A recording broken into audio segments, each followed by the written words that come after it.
जय श्री राम। मित्रों, महाभारत का युद्ध चलते हुए 12 दिन हो गए हैं और अभी तक कौरव सेना ने किसी भी प्रकार से पांडवों के ऊपर विजय नहीं प्राप्त कर पाई और कोई सुखद परिणाम नहीं मिला। तब इन सब चीज़ों से क्षुब्ध होकर दुर्योधन कहता है कि आप अर्जुन के प्रेम में हमारे साथ में अन्याय कर रहे हैं, आप पक्षपाती हैं गुरुदेव।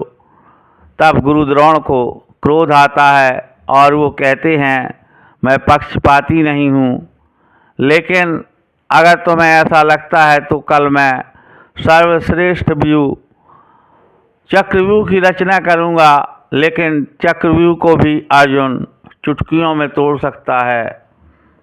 इसलिए अगर तुम्हारे पास में इतनी सामर्थ्य है कि अर्जुन को युद्धभूमि के दूसरे क्षेत्र में ले जाओ तो चक्रव्यूह सफल हो सकता है और उस चक्रव्यूह के द्वारा हम युधिष्ठिर को बंदी बना सकते हैं।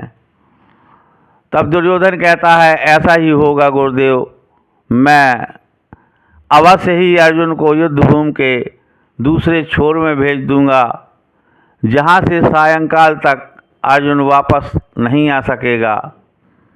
और इतना कह कर के दुर्योधन चला जाता है और संसप्तक भाइयों से कहता है कि आप मेरा ये हित का कार्य कीजिए और अर्जुन को युद्धभूमि से दूर ले जाइए। तब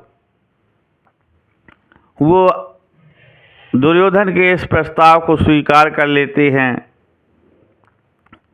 और दूसरे दिन के युद्ध में संसप्तक युद्ध के लिए ललकारते हैं और ऐसी नीति का प्रयोग करते हैं जिससे अर्जुन उनके पीछे पीछे चला जाता है। और जब युद्धभूमि में काफ़ी दूर निकल जाते हैं तब गुरु द्रोणाचार्य के द्वारा चक्रव्यूह का निर्माण किया जाता है और चक्रव्यूह को देख करके युधिष्ठिर कहते हैं कि ये तो हमारा निश्चय ही नाश करने के लिए गुरुदेव ने चक्रव्यूह बनाया है और हम में से तो कोई चक्रव्यूह को तोड़ना ही नहीं जानता। ऐसे में तो हमारी पराजय निश्चित ही है। और धीरे धीरे चक्रव्यूह बढ़ना शुरू कर देता है।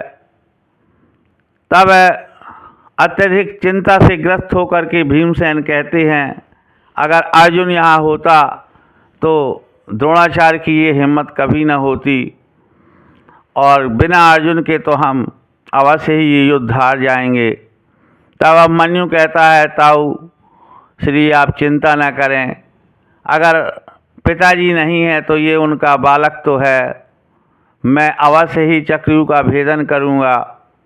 आप सभी लोग मेरे साथ बने रहें और मुझे आशीर्वाद प्रदान करें।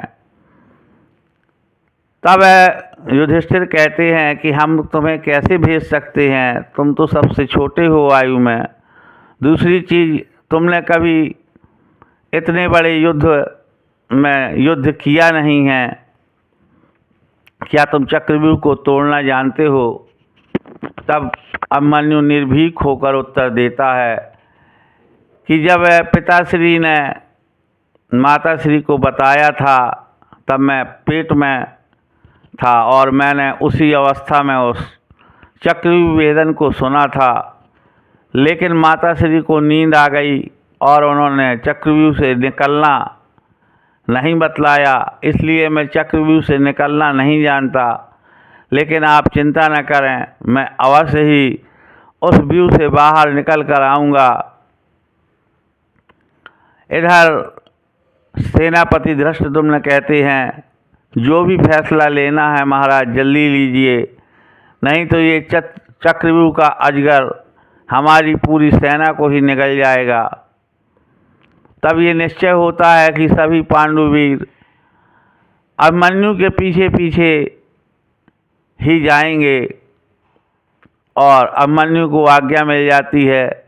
शंखनाद के साथ अभिमन्यु आगे बढ़ना प्रारंभ करते हैं और जैसे ही वो चक्रव्यूह के मुख से प्रवेश करते हैं वहाँ पर सिंधु नरेश जयद्रथ पुनः आ जाते हैं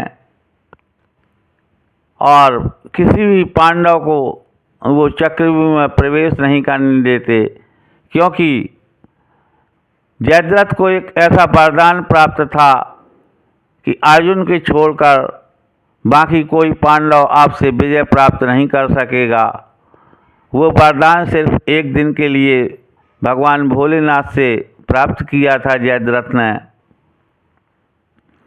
इस वजह से भीमसेन आदि चक्रव्यूह के बाहर ही रह जाते हैं और इधर अपनी पूरी सामर्थ्य का प्रदर्शन करते हुए अभिमन्यु चक्रव्यूह के भीतर प्रवेश कर जाते हैं और एक एक करके सारे महारथियों को वो धूल चटाते हैं। छठवें द्वार पर दुर्योधन का पुत्र लक्ष्मण अभिमन्यु के हाथों मारा जाता है। इससे अत्यधिक कुपित हो जाता है दुर्योधन और तब वो कहता है इसको किसी ही प्रकार से हो मृत्युशैया पर ही सुलाना ही है। और तब 7 महारथियों के द्वारा घेर करके अभिमन्यु को युद्ध के लिए ललकारा जाता है। अभिमन्यु सारे महारथियों से एक साथ अकेले लड़ता है और अंतोगत्ता उसका रथ छिन्न भिन्न हो जाता है, धनुष टूट जाता है, क्योंकि ये सारे योद्धा पूरी तरह से सज्ज थे, आराम कर रहे थे और अभिमन्यु युद्ध में लड़ते हुए अत्यधिक थक चुका था। इसके बाद भी उसने 7 महारथियों को बराबर उत्तर दिया।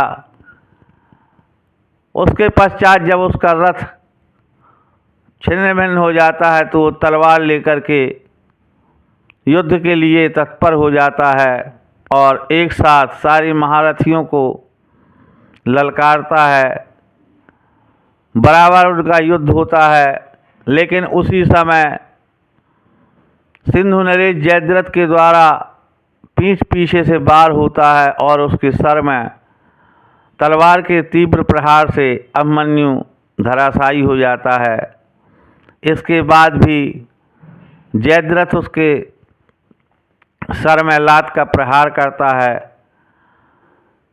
और अंत तो गत्वा अभिमन्यु वध हो जाता है। अभिमन्यु की मृत्यु